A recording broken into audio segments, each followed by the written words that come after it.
Artful arts channel பார்த்துட்ருக்க எல்லாருக்குமே வணக்கம். கடையில் நம்ம க்ராசரிலாம் வாங்கும்போது சில நேரம் பருப்பு இந்த மாதிரி பொருள் வாங்கும்போது சணல் கயிறு தருவாங்க இல்லையா? அந்த சணல் கயிறை வீணாக்காமல் அதுலேருந்து ஒரு அழகான கிராஃப்ட் தான் நம்ம பண்ண போகிறோம். இந்த சணல் கயிறு பார்த்திங்கன்னா கடையிலையும் நம்ம வாங்கலாம் கிராஃப்ட் ஸ்டோர்ஸில். ஆனால் வேஸ்ட்டாக இருக்கிற பொருளாக நம்ம கிடைக்கும் போது இதுலேருந்து ஒரு சூப்பரான பொருள் கிடைச்சா நமக்கு டபுள் ஜாக்பாட் தானே. ஸோ அதனால தான் இதுலேருந்து நம்ம பண்ணுறோம். இதுவே கிராஃப்ட் ஷாப்பில் நீங்கள் வாங்கினீங்கன்னா நிறைய பண்டலாக வாங்க வேண்டியது இருக்கும். அதனால் தேவையில்லாமல் ஒரு 100-200 ரூபா செலவாகிற மாதிரி இருக்கும் ஒரு சின்ன கிராஃப்ட்டுக்காக. ஆனால் அதுவே இந்த மாதிரி நம்ம பக்கத்தில் இருக்கிற க்ராசரி கடை, மளிகை கடையிலலாம் போயிட்டு லைட்டாக அந்த மாதிரி ஏதாவது ஒரு பொருள் வாங்கினா அதில் சுற்றி தருவாங்க இல்லையா? அதில் வாங்கினோன்னா நமக்கு யூஸ்ஃபுல்லாக தான் இருக்கும். இப்போ இதை வந்து நம்ம லைட்டாக இந்த மாதிரி ரொட்டேட் பண்ணிடுறோம். இந்த சணல் கயிறில் அங்கங்கே அன்ஈவன்னஸ் இந்த மாதிரி இருக்கும். ஆனால் லைட்டாக அதை நீங்கள் ஷேக் பண்ணிவிட்டு ஒரு மாதிரி ட்விஸ்ட் பண்ணிவிட்டு அதுக்கப்புறமா இப்படி ஃபோல்டு பண்ணிங்கனாலே நமக்கு அழகாக இந்த மாதிரி கிடச்சிடும். ஸோ இந்த மாதிரி நீங்கள் கொஞ்சம் கொஞ்சமாக கையில் வச்சு சுற்றிட்டு வாங்க. ஈஸியாக இதை வந்து நீங்கள் இந்த மாதிரி ரவுண்ட் ஷேப்பில் கொண்டு வர முடியும். நீங்கள் கையில் மடிக்கும் போதே இது ரொம்ப அழகாக உங்களுக்கு அப்படியே ஸ்டேபிளாக ஃபிட்டாக நின்றுடும். இப்போது இதில் நம்ம என்ன பண்ண போகிறோம் அப்படின்னா கம் அப்ளை பண்ண போகிறோம். அதுக்கு முன்னாடி இந்த மாதிரி தேவையில்லாத வாட்டர் பாட்டில் கேப்ஸ் எடுத்துக்கோங்க. எடுத்துகிட்டு இல்லைனா நம்மளோட பெயிண்ட் இருக்குது இல்லையா, ஆக்ரலிக் பெயிண்ட், அந்த ஆக்ரலிக் பெயிண்ட் பாட்டிலோடைய மூடி எடுத்துக்கலாம். அடுத்து இந்த மாதிரி சோப் நம்ம கண்டிப்பாக யூஸ் பண்ணும்போது அதனுடைய அட்டை இருக்கும் இல்லையா, அதை நம்ம பிரிச்சுட்டு அதனுடைய இன்சைடில் நமக்கு என்ன இருக்கும், ஒரு பட்டர் பேப்பர் மாதிரி நல்ல திக்காக இருக்கும். நம்ம கடையில் கூட நம்ம காசு கொடுத்து வாங்க தேவையில்லை. இந்த பட்டர் பேப்பர் இருக்கு இல்லையா, இதை நம்ம எடுத்துக்கலாம். சரிங்களா? இதை தனியாக நம்ம இப்போ எடுத்துடணும். எடுத்துட்டு இதில் நம்ம என்ன பண்ண போகிறோம் அப்படின்னா காம்பஸ் இருக்கு இல்லையா, காம்பஸ் அது எடுத்துக்கோங்க, இல்லை வளையல் எடுத்துக்கோங்க. ரெண்டுத்தில் எது வேணாலும் எடுத்துகிட்டு அதில் இந்த மாதிரி நம்ம சர்க்கிள் போடணும். ஸோ காம்பஸில் எப்போவுமே பெரிய பென்சில் வைக்கணுமா சின்ன பென்சில் வைக்கணுமா?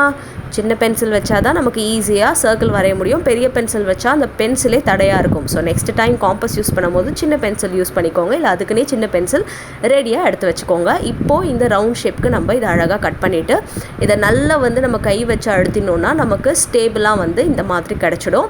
ஸோ இதை வந்து நல்லா நம்ம தரையில் வச்சு லைட்டாக அப்படி அழுத்தி எடுத்துடலாம். ஸோ அதில் இருக்கிற அன்ஈவன்னஸ் போயிடும். இப்போ இந்த பாட்டில் கேப் எடுத்தோம் இல்லையா, இது வாட்டர் பாட்டில் கேப் இல்லைனா ஆக்ரலிக் பெயிண்ட் பாட்டிலினுடைய அந்த கேப் எடுத்துகிட்டு இப்போ ஃபெவிபாண்ட் எடுத்துகிட்டு இது ரெண்டுத்துலேயும் நம்ம என்ன பண்ணுறோன்னா ஃபெவிபாண்ட் அப்ளை பண்ணுறோம். இந்த கேப்பில் ஃபெவிபாண்ட் அப்ளை பண்ணும்போது இந்த மாதிரி வெப் மாதிரி சிலந்தி வலை மாதிரி நீங்கள் அப்ளை பண்ணுறது ரொம்ப முக்கியம்.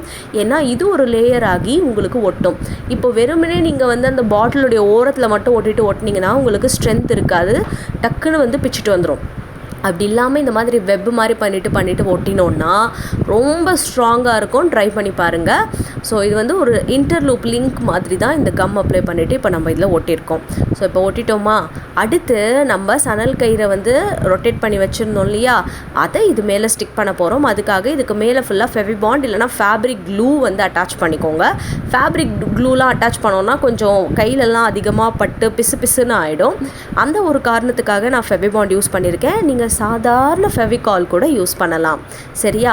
ஸோ இதில் ஃபுல்லாக நம்ம ஃபெவிபாண்ட் இப்படி பண்ணிட்டேன். அடுத்து நம்ம இந்த ஜூட் இருக்கு இல்லையா, அதாவது இந்த சணல் கையினுடைய பேக் சைடில் இந்த மாதிரி நம்ம கம் அதாவது ஃபெவிபாண்ட் ஏற்கனவே அப்ளை பண்ணி காய வச்சு எடுத்துட்டேன். அதோட இந்த டாப்பில் இப்படி அழகாக வந்து ஸ்டிக் பண்ணிவிட்டு இந்த ரவுண்டிங் ப்ராசஸ், அதாவது அழகாக இந்த சணல் கயிறில் நம்ம சுற்றிட்டே வரணும்.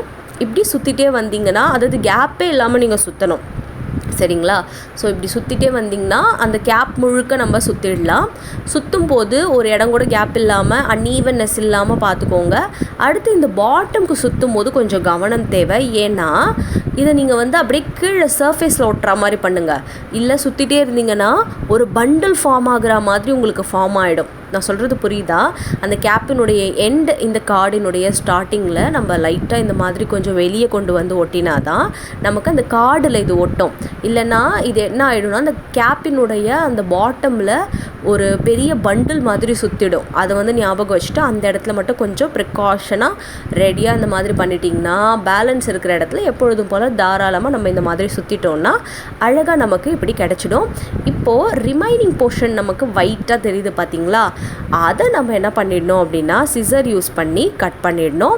ஸோ அது யூஸ்வலாக எப்போவுமே இருக்கும், அந்த மாதிரி இருக்கிறது நல்லது. ஏன்னா அப்போ தான் ஒரு ரவுண்டு ஷேப், நம்ம ரவுண்டாக தான் சணல் கயிறு வச்சு சுற்றிட்டு இருக்கிறதுனால இன்கேஸ் நம்ம கார்டு வந்து ரவுண்டாக கட் கட் பண்ணனாலும் நம்ம காம்பஸ் வச்சு தான் கட் பண்ணோம், இருந்தாலும் அன்ஈவன்னஸ் இருந்தாலும் நம்ம அழகாக கட் பண்ணிடலாம். ஸோ ரவுண்ட் கலரில் கார்டும் எடுக்கலாம், நீங்கள் ஸ்கொயர்லேயும் எடுத்துகிட்டு இந்த மாதிரி சுற்றிட்டு அதுக்கப்புறமும் நீங்கள் கட் பண்ணிடலாம். ஸோ தட் நம்மளுடைய ப்ராசஸ் இப்போ ஓவர்.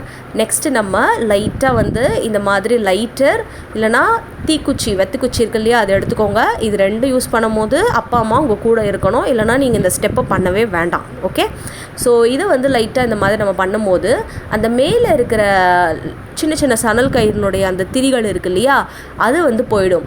இது வந்து கொஞ்சம் டேஞ்சரஸாக இருக்கிறதுனால நீங்கள் லைட்டாக கம் இருக்கு இல்லையா, ஃபெவிகால் இருக்குல்ல, அது கையில் அப்ளை பண்ணிவிட்டு இது லைட்டாக தடவி விட்டிங்கனாலே அது அப்படியே முடியில் நம்ம எண்ணெய் வச்சா எப்படி அழுத்துறோமோ அதே மாதிரி சணல் கயிறில் ஃபெவிகால் வச்சு அழுத்தி நீங்கள் வந்து அதை படிய வச்சிடலாம். சரிங்களா? ஸோ இது எந்த மெத்தட் வேணாலும் நீங்கள் யூஸ் பண்ணிக்கலாம்.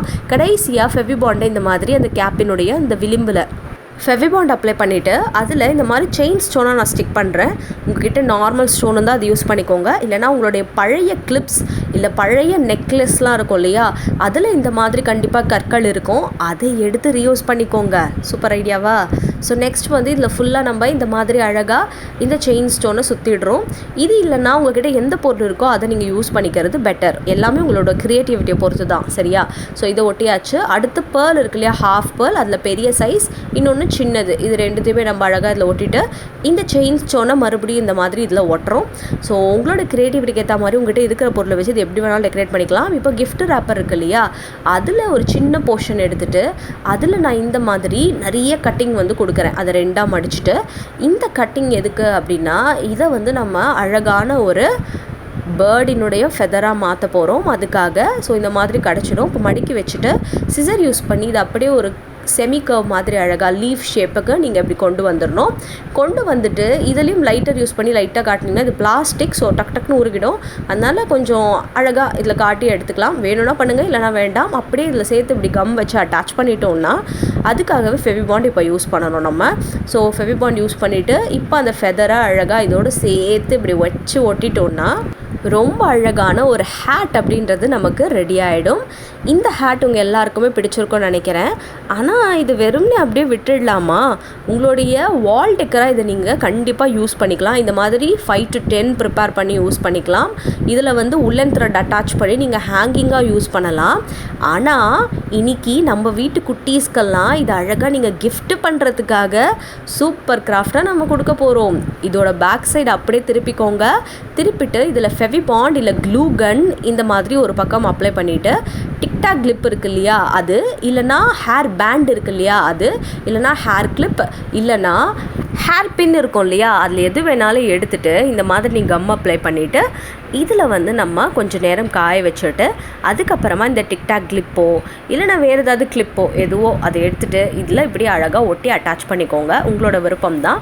இந்த மாதிரி நம்ம அட்டாச் பண்ணதுக்கப்புறமா இது ரொம்ப அழகாக, அதுவும் அட்டாச் பண்ணும்போது நுனியை மட்டும்தான், இந்த டிக்டாக் கிளிப்போட நுனியை மட்டும் தான் அட்டாச் பண்ணணும். ஃபுல்லாக அட்டாச் பண்ணிங்கன்னா இது ஒர்க் அவுட் ஆகாது.